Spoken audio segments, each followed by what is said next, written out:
welcome back to the Citizen channel. You're all staying safe and well. Another episode of Back in Time as we look back at not too far back on the scale of things, only about 8 years, almost 8 years ago. We're going to go back today. We're going to look at a matchup with Sevilla, of course, who we will be playing in the Super Cup. But as I'm recording this very soon, or we might have already played them, depending when you're watching this. But we're going to have a look back at the matchup with Sevilla on the 21st of October 2015. Group D, match day 3. It was in the Champions League, so we'll have a look at that today. Please, if you are new to the channel, push that subscribe button, push the bell notifications, everything City past and present, of course.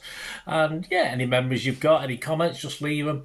Hope you enjoy this little look back. And if you can, give us a little thumbs up, guys. Give us a little like. Press that like button.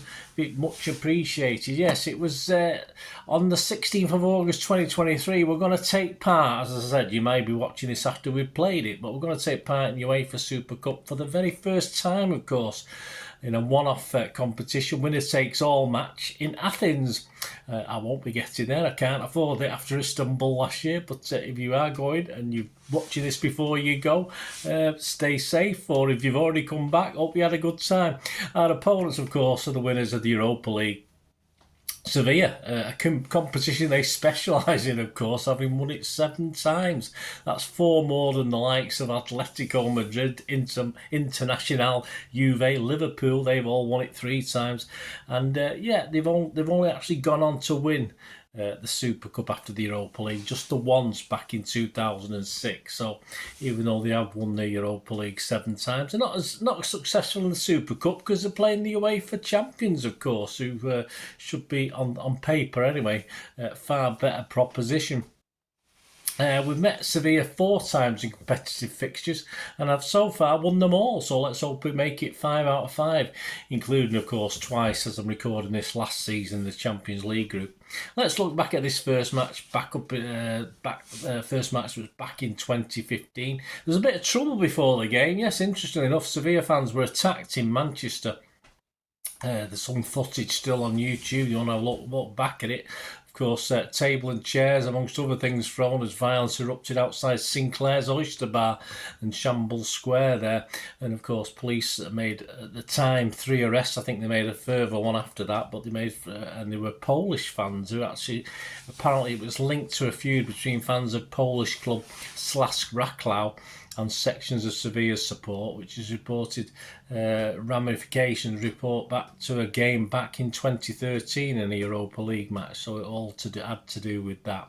Wasn't very pleasant. Didn't look very pleasant on the video of it. So no City fans involved as far as I know in it. It was purely a vendetta with Polish fans, and approximately 1,000 Sevilla fans were in Manchester for this game. Yeah, background to it was match day 3, as we mentioned. We'd lost at home to Juve 2-1 and won at Mönchengladbach 2-1 previously, so we'd won 1, lost 1.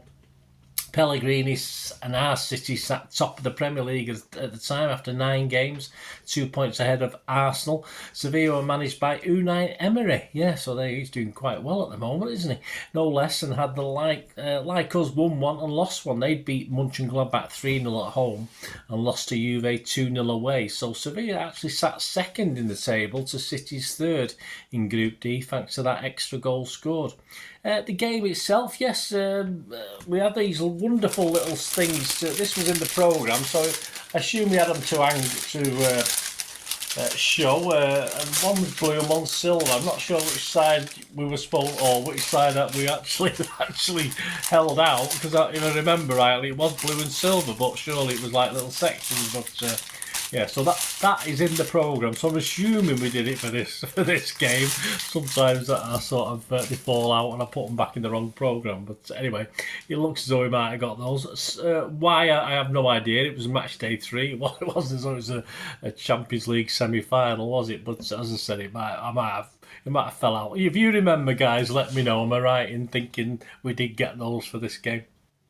The City line-up that night: Joe Hart, Zabaleta, Kolarov replaced him on 60 minutes, Otamendi, Mangala, Sanya, Navas, Torre, Yaya, Fernandinho, KDB is replaced on 93 minutes by Company, Sterling, Boney, or Bonnie, whichever way, it doesn't matter which what we call him. It was a bit of a wasted attempt, wasn't it, without Mr. Old Boney. He was replaced on 76 by Fernando. And on new substitutes, we had Caballero, Martin Demichelis, Brandon Barker, and there's a name for you. Do you remember this guy? I certainly don't. George Glendon. There you go. George Glendon was one of the substitutes.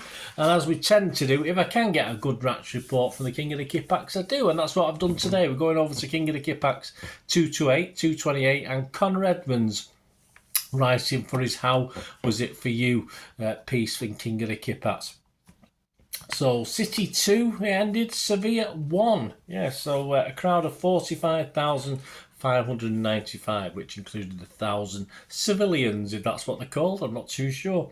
In a parallel universe, he writes, City are lying bottom of Group D with just 2 points from our first 3 games after Sergio was deemed to have dived in Mönchengladbach and De Bruyne's last-minute effort against Sevilla agonisingly came back off the post. Luckily, however, we aren't living in that parallel universe and are instead surely just 1 win away from securing our annual last 16 meeting with Barcelona. It is fitting that City were drawn to Group D, incidentally, with UEFA assigning each group's fate to the letter. Unsurprisingly, we got Group of Death. It would be nice one year if we got at least one team that would guarantee us 6 points. Bati, Maccabi, Ghent, Malmo, Astana, please. But it seems the way UEFA's drawing system goes, Maccabi Tel Aviv, as we all know, they can only go in Chelsea's group due to the location of the nearest McDonald's. It's unlikely to happen. I think if they're better or we're a better team now, it's not so much a bigger problem, is it? Whilst we were waiting for the players to appear from the tunnel, I was asked by my father for my prediction on the game, to which I replied 2-1 to City, Boney and De Bruyne. Now, I know that is technically wasn't Wilfred's goal, but I'm going to claim it as correct on the basis that Boney deliberately kicked the ball away from the open net, knowing that it would either take a divot off the turf or force Rami to score an own goal. That came 6 minutes after Yevhen Konoplyanka had given the visitors the lead, courtesy of an extremely fortuitous breakout wide. Offside, maybe not, was the cry from the stands as emotions quickly went from those of outrage about that sneaker Sevilla player obstructing Hart's view while standing at least 5 yards offside, to embarrassment as everyone slowly came to realise that Eliaquim Magala was watching on from his knees on the goal line. There was unbelievably only one injury scare ahead of the Manchester derby with Joe Hart. Yeah, we played a derby after this one, which was a bit of a damp squib as well. 0-0, of course, at Old Trafford. There was unbelievably only one injury scare ahead of Manchester derby with Joe Hart receiving treatment shortly before the break. It was okay, though, just the goalkeeper's arm after all. Probably did better with one arm anyway. With the score still at 1-1 with less than 15 minutes to play, Manuel made the brave decision to take off the only striker in our squad in Wilfred Boney and replace him with defensive midfielder Fernando. This decision may have gone down as a tactical masterstroke if one or two things had been different. Firstly, if it had been any other English team, the main talking point on 5 Live after the game being the lack of atmosphere at the Etihad rather than the actual result, or if the Ivorian hadn't been jogging along without a care in the world moments before the substitution, maybe thinking about what he was having for tea later, while the ball was rolling alongside him without a defender in sight. After an incisive through ball from Raheem, the substitution meant that Chelsea flop Kevin De Bruyne was shoved up front for the remaining minutes. Sevilla had some late chances of their own, but not even the introduction of former Blackburn and Stoke powerhouse Steven Nzonzi, who I definitely didn't make a mistake for a 38-year-old Freddie Canute, could deny us the 3 points. A trademark striding run from Yaya Toure deep into the opposition's half before releasing Kevin De Bruyne allowed the Belgian to cut onto his left foot and pass the ball into the far corner, sending the fans home singing his name. Well, those that were still there, of course. Despite the last gasp winner, the subject that dominated headlines after the game was the home fans' audacity to boo the Champions League anthem, something even the most racist of Moscow supporters would never dream of doing. I can't say that I'm one of those that joins in with this booing, but wouldn't it be hilarious if we managed to get to the final in Milan? No. And drown out the anthem, considering any UEFA action will be inevitably lead to more of this sort of behaviour. Well, we did get the chance to drown out the anthem where we didn't do so well, but we won't talk about that. So there you go. My thanks to Connor Edmonds and Dave and Sue Wallace at King of the Kippax for the match report. City 2, Sevilla 1. Some stats from the game. It was 55% possession for City. City has 16. Sorry, it was 55% possession for Sevilla. Yeah, I'm so shocked. I'm so used to us dominating. No, it was only 45% for City.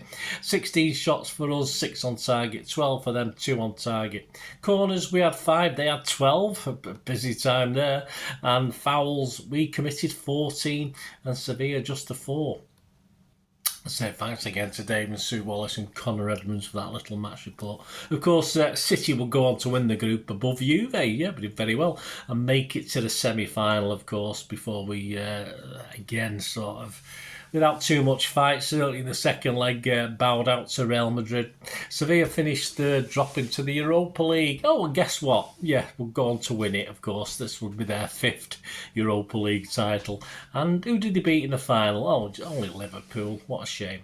But as I said, they've now won it 7 times. But they've only got 1 Super Cup to the name, so let's hope they don't end up with 2. But who knows? Who knows which City are going to turn up next week this early in the season. There you go, guys. Let me know any memories you've got. Remind me, did we use the blue? Did we use the this? They're not even good enough to make it to airplanes and throw around. That's a problem with those things. So there you go. Let me know, guys. Anyway, great to hear any memories you've got of the night. I think it was a bit wet that night. I can't remember. The footage of the violence in Sinclair's Oyster Bar, it was a bit rainy, so I assume it stayed for the night, being Manchester. But there you go. Any memories you've got, give us a shout. Thanks for watching, guys. Until we meet again, that's one thing, don't I? Please stay safe, Blues. Come on, City. Bye for now.